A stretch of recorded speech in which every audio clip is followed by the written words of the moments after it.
Hi, I'm Richard Santucci, and I'm one of the senior surgeons at Crane Center for Transgender Surgery. Today I'm going to talk to you about fistula repair. So fistula repair, or urethral fistula repair, or urethral-cutaneous fistula repair, is a surgical procedure to fix a fistula. A fistula is a hole in the side of the urethra where urine abnormally exits. This is generally not life-threatening, but it can be very disturbing and make hygienic voiding impossible. The alternatives to not having your fistula repaired is basically to live with the fistula. And while some patients do choose this, especially with small fistulas, most people do elect to have the fistula repaired because it can be quite disturbing. The biggest risks of this procedure are probably failure. One of the problems with fistula repair is that no matter who you are or what you do, you've got about a 20% chance that the fistula recurs. The only good news I have about this is that sometimes the fistula goes from being, say, medium-sized to being a bit smaller with one operation, and the second operation fixes it. But the truth is, some people are going to require more than one fistula repair. The fistula repair generally requires a superpubic tube, and while superpubic tubes are mostly safe, there is a small but real risk of damage to the organs that surround the bladder when the superpubic tube is put in. As for the rest of the procedures, it's about the same as for any surgery. So anytime you have surgery, there's a risk of bleeding, there's a risk of infection, there's a risk of needing other surgeries. There's a risk that you could have a complication that really we didn't expect, that you invented a new complication we hadn't quite seen before. It's rare, but it does happen. The expected outcome of this procedure is successful closure of the fistula. And if you don't have the procedure, then obviously it's expected that the fistula will persist probably forever. Realize that it's important to wait before any fistula repair about 6 months from your last procedure. This gives the tissue the ability to return to normal and results in a much higher success rate. If you wait too soon after surgery, after previous surgery, then it's almost like putting stitches through wet tissue paper. The stitches just don't take, and the failure rate is much, much higher. So let's talk about the procedure in detail. So after you're put to sleep with anesthesia, generally I'll place a flexible cystoscope or telescope in your urethra, and I will identify the fistula from the inside.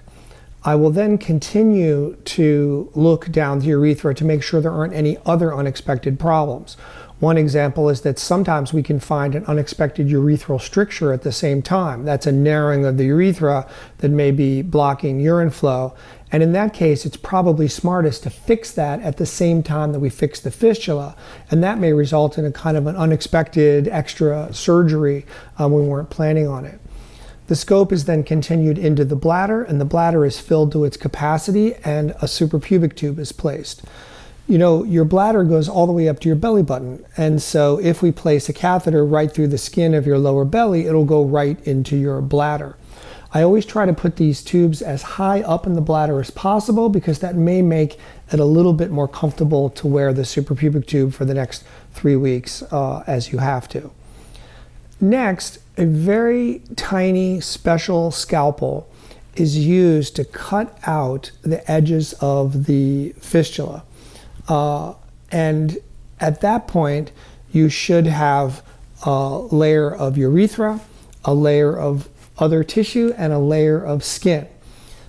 We then separate the skin from the urethra as much as possible and use stitches, very fine stitches, to close the urethra. So that's the first layer of closure.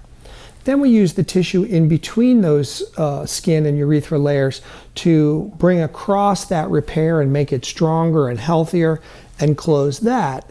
and then the skin itself is closed. So it's at least a 3-layer repair and sometimes more.